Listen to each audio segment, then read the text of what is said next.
Imagina que tendremos una fiesta en el salón y ha llegado el momento de decidir qué vamos a comer.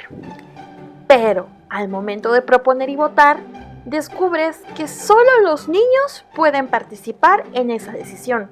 A las niñas no se les permite, se tienen que conformar con comer lo que los niños decidan. No parece muy justo, ¿verdad? Sobre todo porque ellas también van a ser parte de la fiesta. Pues algo similar ocurrió en México durante muchos años.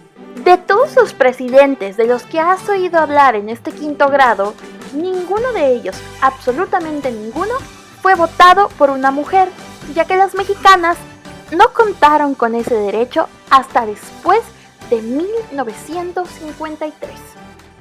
Puede que ahora tengas dudas. ¿Esto solo pasaba en México o pasaba también en otras partes del mundo? ¿Por qué no se les permitía votar a las mujeres?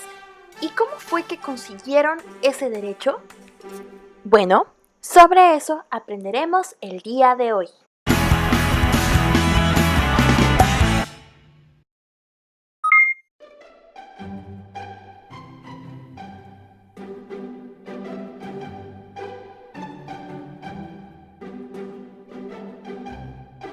Probablemente hoy en día te parezca normal que hombres y mujeres ejerzan su derecho al voto. Sin embargo, tanto en México como en otros países del mundo, esto no siempre fue así.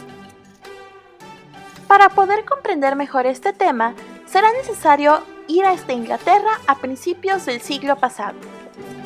Señora, nuestras cadenas hay que romper, nuestros derechos hay que defender, y nuestras hijas y sus hijas gritarán agradecidas. ¡Bien hecho, socias sufragistas! por favor, señor. Inglaterra, gracias al movimiento sufragista, va a ser el primer país en legalizar el voto de la mujer en 1918. ¿Quiénes fueron las sufragistas? Bueno, verás, las mujeres de la burguesía y de la clase media inglesa comenzaron a organizarse en torno a la lucha por el reconocimiento del derecho al sufragio. Considera que sufragio es lo mismo que voto, lo que explica su denominación precisamente como sufragistas, cerca de la segunda mitad del siglo XIX.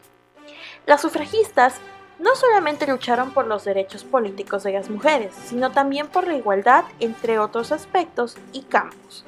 Dieron prioridad, en este caso, a la lucha por el voto porque consideraban que, una vez conseguido, accederían a los parlamentos y así podrían cambiar las leyes e instituciones.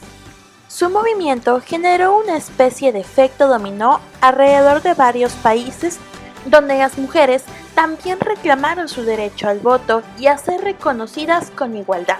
Podemos mencionar, por ejemplo, a Alemania y Canadá, que consiguieron el derecho al voto para sus mujeres un año después que Inglaterra, seguido por Estados Unidos, que lo haría posible en 1920.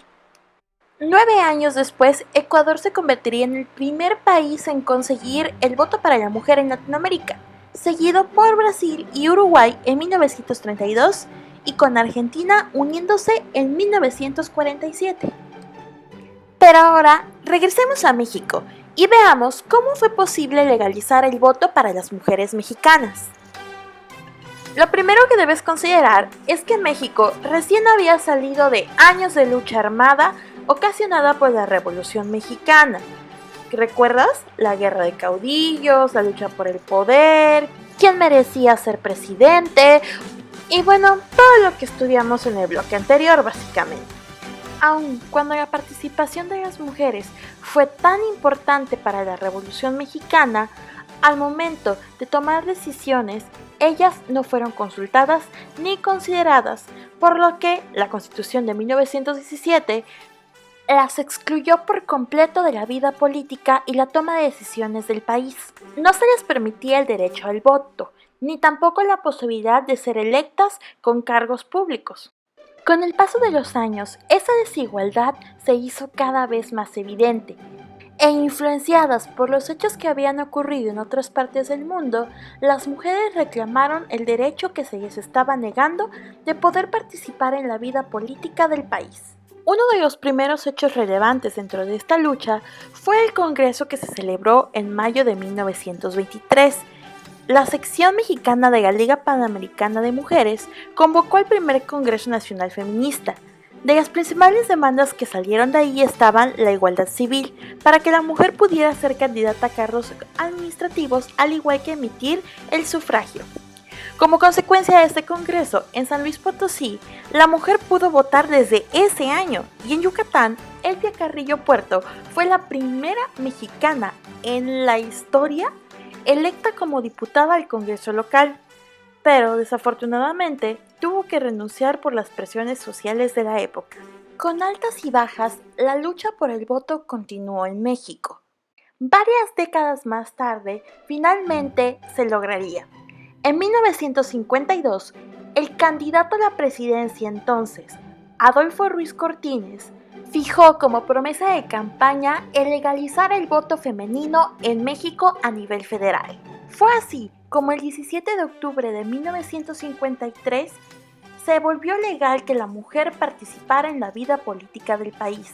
El 3 de julio de 1955, las mujeres acudieron por primera vez en la historia en todo el país a las urnas a elegir a diputados federales. Y aunque esto fue un gran paso en la democratización del país, lo cierto es que hacer que se cumpliera la ley requirió de varios años más, pues aun cuando ya era legal ir a votar, muchas mujeres no tuvieron la oportunidad de ejercer su derecho, ya que ahora se les prohibía desde el hogar, por parte de su padre o esposo, o bien por la presión social que ejercían en la época, ya que este cambio no era bien visto dentro de algunos grupos sociales.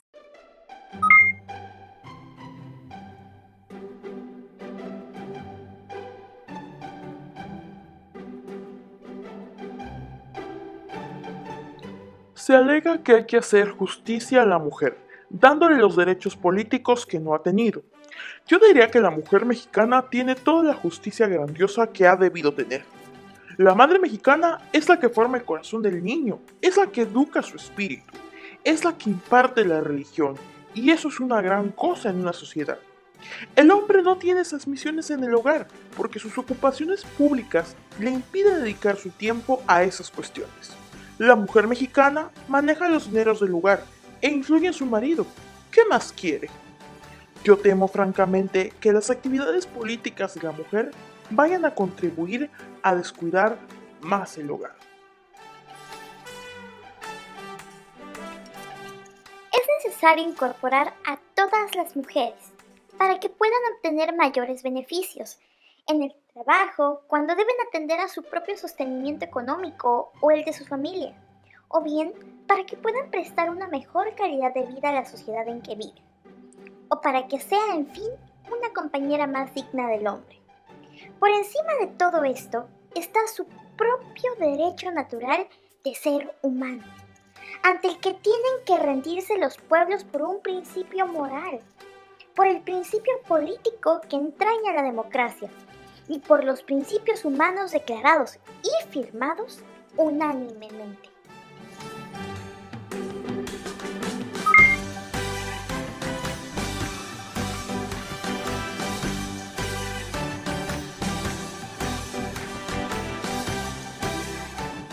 Hemos llegado al fin de nuestra sesión de historia. Recuerda, en la historia, lo más importante no es memorizar nuevas fechas, sino aprender a pensar. Cuídate mucho, pórtate bien y nos vemos próximamente. Bye.